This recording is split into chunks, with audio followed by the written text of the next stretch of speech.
నమస్తే. Welcome to square talks. మనకు ఇంగ్లీష్‌లో ఎక్సర్సైజ్ అనే ఒక పదం ఉంది. ఎక్సర్సైజ్‌కి చాలా దగ్గరగా ఉండే మరో సౌండ్ ఏంటంటే ఎక్కువ సైజ్. ఎక్సర్సైజ్, ఎక్కువ సైజ్. ఈ 2 సడెన్‌గా హఠాత్తుగా విన్నప్పుడు ఒకేలాగా వినిపించే అవకాశం ఉంది. కానీ 2 పరస్పర విరుద్ధం. ఎక్సర్సైజ్ చేస్తే ఎక్కువ సైజ్ నుంచి తగ్గుతాం. ఎక్సర్సైజ్ చేయకపోతే ఎక్కువ సైజ్ వచ్చేసి లావెక్కిపోవడం, ఒబెసిటీలోకి వెళ్ళిపోవడం ఇటువంటివన్నీ జరుగుతుంటాయి.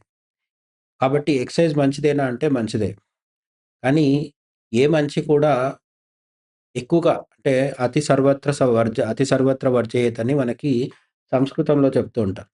ఏదైనా సరే ఒక పరిమితిని మించి, ఒక పాయింట్‌ని దాటి ముందుకు వెళ్ళిపోయి చేస్తూ పోతే నీళ్ళని పొయ్యి మీద పెట్టినప్పుడు మొదట్లో బానే ఉంటుంది. తర్వాత కాస్త వేడెక్కుతాయి.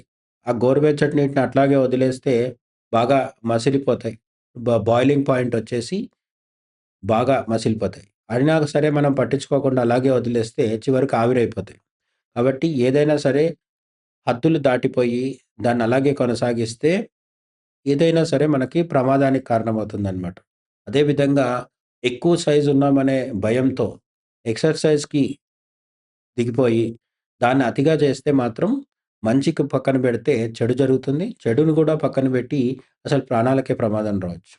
మనం ఒకసారి 2021 అక్టోబర్ 29కి వెళ్తే, ఆ రోజు ఏం జరిగింది అనే విషయం ఇప్పుడు దాదాపు చాలామంది మర్చిపోయి ఉండవచ్చు. కానీ అక్టోబర్ 29, 2021 సంవత్సరంలో 'పునీత్ రాజ్ కుమార్' అనే ఒక కన్నడ సూపర్ స్టార్ చాలా ఫిట్‌నెస్‌కి బాగా ఆయన అక్కడ శాండల్‌వుడ్ అంటే కన్నడ సినిమా రంగంలో ఆయన ఫిట్‌నెస్‌కి పెట్టింది పేరు. చాలా ఫాలోయింగ్ ఉన్నవాడు సూపర్ స్టార్ అతను. అక్కడ పవర్ స్టార్ అంటారు అతన్ని. పవర్ స్టార్‌గా ఉండి పవర్‌ఫుల్ పర్సనాలిటీతో కొనసాగే ఆయన ప్రతిరోజు జిమ్ చేస్తూనే ఉండేవాడు. అదే విధంగా ఆ రోజు కూడా జిమ్ చేశాడు కానీ, ఒకేసారి కుప్పకూలిపోయి పడిపోవడం, ఆ తర్వాత అతను మరణించడం అనేది చాలా సంచలనం సృష్టించిందనమాట. మరి ఈ వర్కౌట్ ఎందుకట్లా ఒక ప్రమాదానికి, ప్రాణాలకి గండంగా ఎందుకు మారింది అని అప్పట్లో దేశవ్యాప్తంగా పెద్ద చర్చనే జరిగింది. అయితే ఈ ఇంటెన్స్ వర్కౌట్ అనేది నిజంగా అందరికి అవసరమా? లేదంటే కొంతమంది అబ్సెషన్ వల్ల అంటే అద్ అదొకసారి ఆ ఎక్సర్సైజ్ చేయడానికి అలవాటు పడ్డ తర్వాత అదేదో ఒక గొప్ప విషయం అనుకోని విపరీతంగా ఆహ్, వర్కౌట్‌లు చేసేసి అది ప్రాణాల మీదకి తెచ్చుకుంటున్నారా అనేది కరోనా తర్వాత చాలా సార్లు చర్చకొచ్చింది. కానీ ఆ చర్చ ఇప్పటికి కూడా రిలవెంటే అనమాట. ఎక్సర్సైజ్ చేయడం తప్పనిసరి ఎట్లాగో ఎక్సర్సైజ్ అతిగా చేయకూడకుండా ఉండడం కూడా తప్పనిసరే. వర్కౌట్ కల్చర్ పెరుగుదల ఎందుకు జరిగింది అని మనం ఒకసారి చూస్తే అంతకు ముందు నుంచి కూడా ఈ కార్పొరేట్ జాబ్స్ లేదంటే ఆహ్, కూర్చొని పనిచేసే కల్చర్, కంప్యూటర్స్ చుట్టూ మన జీవితం అల్లుకుపోవడం ఎప్పుడైతే మొదలైందో చాలామంది ఒబేస్ అయిపోతున్నారు. అంటే లావు పెరిగిపోయి రకరకాల అనారోగ్యాలొస్తున్నాయి కాబట్టి జిమ్‌కి వెళ్ళడం మంచిది అని చాలామంది ప్రమోట్ చేస్తున్నారు. వర్కౌట్ చేయడం మంచిది అని ప్రమోట్ చేయడంలో తప్పు లేదు కానీ, ఆ ప్రమోట్ చేస్తున్న దీన్ని మనం రాంగ్‌గా అర్థం చేసుకున్నప్పుడే సమస్యొస్తుంది.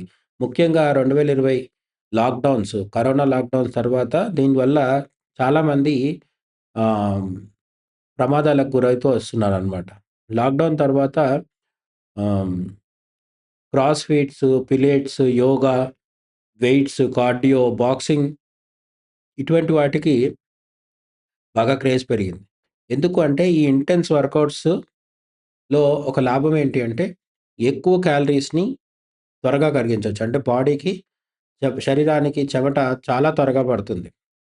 శరీరం మీద ఒత్తిడి ఎక్కువ పడడం వల్ల చాలా తొందరగా క్యాలరీస్ ఖర్చయ్యి, మంచి ఫిట్‌నెస్ రావాలన్నా, పొట్ట తగ్గిపోవాలన్నా ఇటువంటివన్నీ ఈ ఇంటెన్స్ వర్కౌట్స్ వల్ల సాధ్యమవుతుంటాయి కాబట్టి చాలామంది నార్మల్ ఎక్సర్‌సైజెస్ కంటే కూడా ఈ హార్డ్ హిట్టింగ్ ఎక్సర్‌సైజెస్ జిమ్‌లో ఆహ్, రకరకాల పరికరాలు వాడుతూ రన్నింగ్ చేస్తూ లేదంటే ఆహ్, పుషప్స్ చేస్తూ ఇటువంటి వాటి ద్వారా శరీరాన్ని ఎక్కువ శ్రమకి గురి చేయడం వల్ల తొందరగా ఫలితాలు పొందాలనే తహతహ అయితే బాగా మొదలైందనమాట. అయితే దీనికి ఇంకో కారణం ఏంటంటే, మార్కెట్‌లో గూడా వీటి హడావిడి పెరిగింది. రకరకాల యాడ్స్ వల్ల, లేదంటే రకరకాల వీడియోస్ వల్ల, లేదంటే ఇన్‌ఫ్లుయెన్సర్స్ చెప్పే కబుర్ల వల్ల, వీటి వల్ల కూడా దీనిపైన క్రేజ్ పెరిగింది. అయితే ఇక్కడే చిన్న గుర్తించాల్సిన విషయం ఏంటంటే, స్ట్రెయినింగా అనేది మనం గుర్తించాలి. మనం చేస్తున్నది ట్రైనింగ్ ఉన్నంత వరకు ఏ ప్రమాదం ఉండదు. ఎప్పుడైతే బాడీని స్ట్రెయినింగ్ జేస్తామో, ట్రైనింగ్ కాకుండా స్ట్రెయినింగ్. స్ట్రెయినింగ్ ఎప్పుడైతే మొదలవుతుందో మనకు ప్రమాదం ఎదురొస్తుందనమాట. వ్యాయామం మంచిదే కానీ ఓవర్ డూయింగ్ ఎక్కువ చేయడం మాత్రం చాలా కష్టంగా చాలా ఇబ్బంది కలిగిస్తుంది. అది గాక సమస్య మళ్ళీ మొదటికొస్తుంది. ఎందుకంటే ఓవర్‌గా కొన్ని రోజులు చేసేసి, అతి వ్యాయామం చేసేసి, హఠాత్తుగా మానేసి ఊరుకుంటే గూడా శరీరానికి అనేక రకాల ఇబ్బందులొస్తాయి. మళ్ళీ లావెక్కిపోవడం గూడా జరుగుతుందనమాట. అంతే కాకుండా బయటికి కనిపించంది. పొట్ట రావడం, పొట్ట తగ్గడం, పొట్ట పెరగడం ఇటువంటి పైకి కనిపించే సూచనలు, సంకేతాలు, సింప్టమ్స్ కాకుండా లోపల హార్ట్ అటాక్ కావచ్చు, స్ట్రోక్ కావచ్చు, డయాబెటిస్, డిప్రెషను, క్యాన్సర్స్ ఇవన్నీ ఎక్సర్సైజ్ చేస్తే నివారించుకోవచ్చనేది ఎంతైతే నిజమో, అతిగా ఎక్సర్సైజ్ చేసి ఆ తర్వాత హఠాత్తుగా మానేస్తే గూడా ఇవన్నీ మళ్ళీ తిరగబెట్టే అవకాశం ఉంటుంది. మహిళల్లో అయితే ఇంకా కొన్ని రకాల ప్రమాదాలుంటాయన్నమాట. ఎక్కువ వ్యాయామం వల్ల మెన్‌స్ట్రుయేషన్ ఆహ్, బయోలాజికల్‌గా జరిగే ఋతుస్రావానికి సంబంధించిన రక్తస్రావము ఇటువంటివన్నీ ఆగిపోవడం కావచ్చు. లేదంటే ఆహ్, ఈటింగ్ డిసార్డర్స్ ఆహారానికి సంబంధించిన డిసార్డర్స్ ఎక్కువ తినేయడము, తక్కువ తినేయడం ఇటువంటి ఆహ్, ఇంబాలెన్స్ ఏర్పడటం. అట్లనే ఆస్టియోపోరోసిస్ అంటే ఫీమేల్ అథ్లీట్ ట్రియాడ్ అంటారు దీన్ని.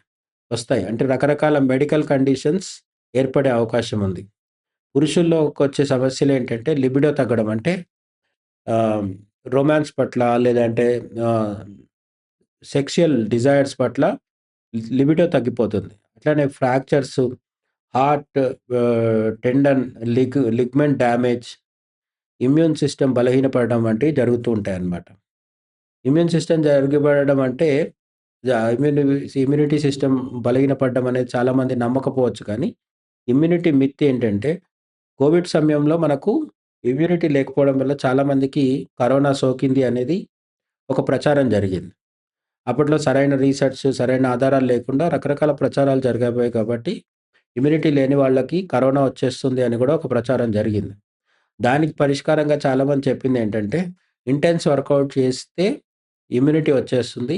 తద్వారా కరోనా రాదు. అంటే వ్యాయామం ఎక్కువ చేసేస్తే, విపరీతంగా చేసేస్తే మంచిది అని కొంతమంది చెప్పడం జరిగింది. అయితే తర్వాత జరిగిన అధ్యయనాల్లో తేలిందేంటంటే, ఇంటెన్స్ ఎక్సర్‌సైజెస్ చేసిన తర్వాత 72 గంటల పాటు మనకు ఇమ్యూనిటీ బలహీనంగా ఉంటుందండి. శరీరం పూర్తిగా అలసిపోయి ఉంటుంది.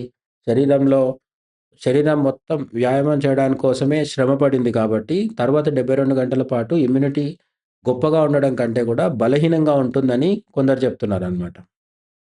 ఆ టైంలో ఇన్ఫెక్షన్ రిస్క్ కూడా పెరుగుతుంది అని కూడా కొంతమంది సూచిస్తున్నారు.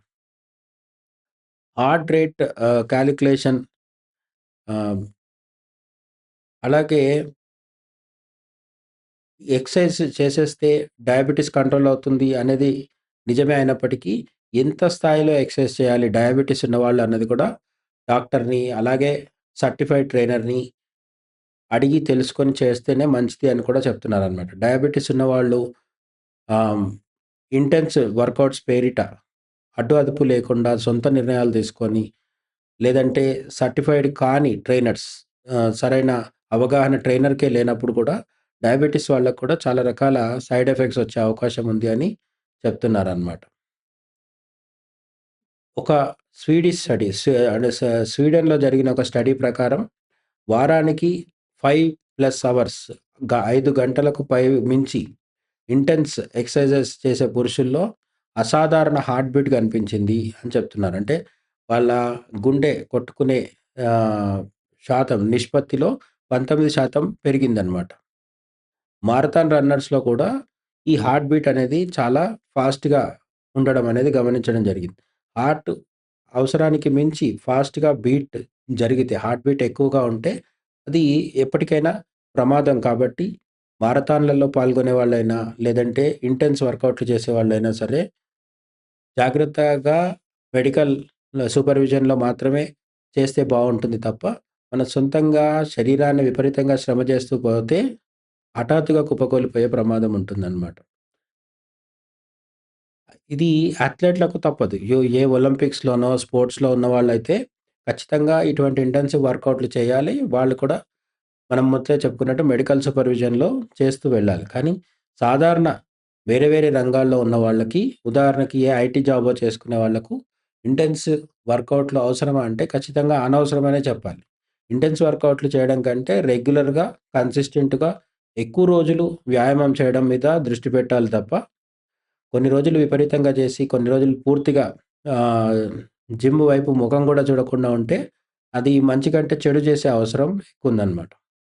అంతే కాకుండా ఈ ఫిట్‌నెస్ ఇండస్ట్రీ అనేది ఒకటి చాలా ఆహ్, పెద్ద మార్కెట్‌గా మారిపోయిందనమాట. అన్‌సర్టిఫైడ్ కోచ్‌లు, ఇన్‌ఫ్లుయెన్సర్‌లు రిస్కు ఇవన్నీ తో పాటు ఆహ్, ఎక్సర్సైజ్ అడిక్షన్ కూడా ఎక్కువైపోయింది. అంటే ఎక్సర్సైజ్ చేయకపోవడం అనేది బద్ధకం ఎట్లా అయితే అవుతుందో, ఎక్సర్సైజ్ చేస్తేనే చాలా గొప్ప అని అనుకోని, ఎక్సర్సైజ్ అనేది ఒక వ్యసనంగా, వ్యాయామం అనేది ఒక వ్యసనంగా మారిపోయింది. పరిస్థితులు గూడా వస్తున్నాయి. అమెరికాలో ఇటువంటి వాళ్ళు 10,00,000 మంది ఉన్నారని గూడా ఒక అంచనా, ఒక రిపోర్ట్ బయటికొచ్చిందనమాట. ఈ 10,00,000 అనేది మనం సీరియస్‌గా తీసుకోవాల్సిన విషయం లేదు. అది టైమ్ టు టైమ్ ఎలాగో మారుతూ ఉంటుంది. కానీ వ్యాయామం చేస్తే మంచిది అన్నట్టుగానే, వ్యాయామం చేయకపోతే చెడు అనే భయంతో, భ్రమతో పూర్తిగా దానికి వ్యసనంలాగా మారిపోయి, అదే పనిగా వ్యాయామాలు చేసే వాళ్ళని కూడా మనం ఈ మధ్య చూడొచ్చనమాట. అంతే కాకుండా బాడీ షేమింగ్‌కి భయపడి కూడా చాలామంది డైట్ చేసి, కడుపు మార్చుకుంటూ, మరోవైపు ఇంటెన్స్ వర్కౌట్‌లు చేస్తూ, వ్యాయామాలు చేస్తూ బాడీ షేమింగ్ అంటే ఎదుటి వాళ్ళు పొట్టొచ్చేసిందంటారేమో అనో, లేకపోతే వయసుకు మించి ముసలి వాళ్ళలా కనిపిస్తున్నారంటారేమో అని చెప్పి, ఎదుటి వాళ్ళ చేయబోయే బాడీ షేమింగ్‌కి భయపడి కూడా చాలామంది ఎక్సర్సైజ్ బలవంతంగా చేస్తుంటారనమాట. అట్లా కాకుండా వారానికి ఒక 5 గంటల పాటు మోడరేట్ ఎక్సర్‌సైజెస్ చేస్తే బ్యాలెన్స్‌గా ఉంటుంది. అట్లాగే 2 రోజులు మజిల్ స్ట్రెంగ్థెనింగ్ ఆహ్, ట్రే వ్యాయామాలు చేయాలి. ప్రతిరోజు ఒకే రకమైన ఎక్సర్‌సైజెస్ కంటే మారుస్తూ, ఒక్కొక్క రోజు ఒక్కొక్క రకమైనవి మారుస్తూ చేస్తుండడం వల్ల మంచిదని మనకి ఎక్స్‌పర్ట్స్ చెప్తున్నారనమాట. ముఖ్యంగా గుర్తుపెట్టుకోవాల్సింది ఇంతకుముందు మనం చేసినట్టుగా మనకు చేయాల్సింది ట్రైనింగే తప్ప స్ట్రెయినింగ్ కాదు. స్ట్రెయిన్ అవ్వద్దు. కానీ మనం ఎక్కువ శరీరాన్ని శ్రమ పెట్టి మనం ఇంకా ఫిట్‌గా ఉండాలనుకున్నప్పుడు స్విమ్మింగ్, వాకింగ్, యోగా లాంటివి కూడా ట్రై చేయొచ్చు. ప్రతీదీ జిమ్‌లో మాత్రమే చేయాలనేది ఒక భ్రమ. జిమ్‌లో కాకుండా బయట కూడా శరీరాన్ని ఆహ్, హార్డ్ వర్క్ చేయించి మనం తద్వారా హెల్తీగా, హ్యాపీగా లో స్ట్రెస్ లేకుండా ఉండవచ్చు. కానీ వేరే ఆప్షన్స్ ఏవి లేవన్నట్టుగా ఓన్లీ జిమ్‌లో గంటల తరబడి క్లోజ్డ్ జిమ్‌లో అది కూడా ఫ్రెష్ ఎయిర్ లేకుండా ఏసీ ఏసేసుకొని, ఆ ఏసీలో ఎక్సర్సైజ్ చేయడం వల్ల గూడా సరైన ఆక్సిజన్, ఫ్రెష్ ఆక్సిజన్ అందకపోవడం వల్ల గూడా చాలా సార్లు మనుషులు కుప్పకూలి పడిపోతూ, హార్ట్ స్ట్రోక్స్ వచ్చి, చెస్ట్ పెయిన్ వచ్చి చనిపోతూ ఉంటారనమాట.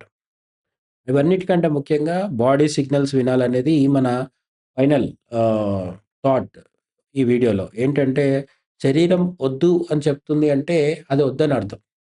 శరీరం ఒద్దు అంటున్నా కూడా దాన్ని బలవంతంగా లొంగ తీసుకొని దాని చేత చేయిద్దామని చూస్తే అది మొత్తానికి అంటే మెషిన్ ఎప్పుడైతే హీట్ ఎక్కిపోయి లేదంటే మనకొక కంప్యూటర్ ఉంటే అది పదే పదే షట్ డౌన్ అయిపోతుంటే మనం ఏం చేస్తాం కొంతసేపు దానికి రెస్ట్ ఇవ్వడం. కొన్ని ఇంజిన్స్ అయితే కూల్ అయ్యేదాకా వాటిని పక్కన పెట్టేస్తాం. అలా బాడీకి గూడా ప్రాపర్ రెస్ట్ ఉండాలి.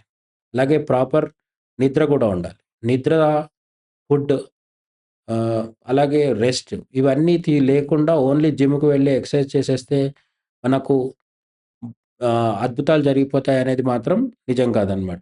ఇవన్నీ కాకుండా డాక్టర్ మనం చెప్పినట్టుగా మెడికల్ సూపర్విజన్‌లో డాక్టర్ సలహాలు తీసుకొని మాత్రమే ఇంటెన్సివ్ వర్కౌట్ చేయాలి. అసలు ఇంటెన్స్ వర్కౌట్ అక్కర్లేని రంగాల్లో ఉన్నవాళ్ళు, అథ్లెట్స్ కాకుండా లేదంటే మార్షల్ ఆర్ట్స్ ఇటువంటి వాట్లల్లో ఉన్నవాళ్ళు కాకుండా మిగతా వాళ్ళెవరన్నా ఉంటే ఓన్లీ లుక్స్ కోసమో, హెల్త్ కోసమో అయితే ఇంటెన్స్ వర్కౌట్స్ కంటే కంటిన్యూ వర్కౌట్ ప్రతిరోజు ఒకే సమయంలో, ఒకే మోతాదులో రకరకాల యోగా, జిమ్, స్విమ్మింగ్, వాకింగ్ ఇటువంటి రకరకాలయి ప్రయత్నిస్తూ శరీరాన్ని ఉత్సాహంగా ఉంచుకోవడం అనేది చాలా ఇంపార్టెంట్. Thank you.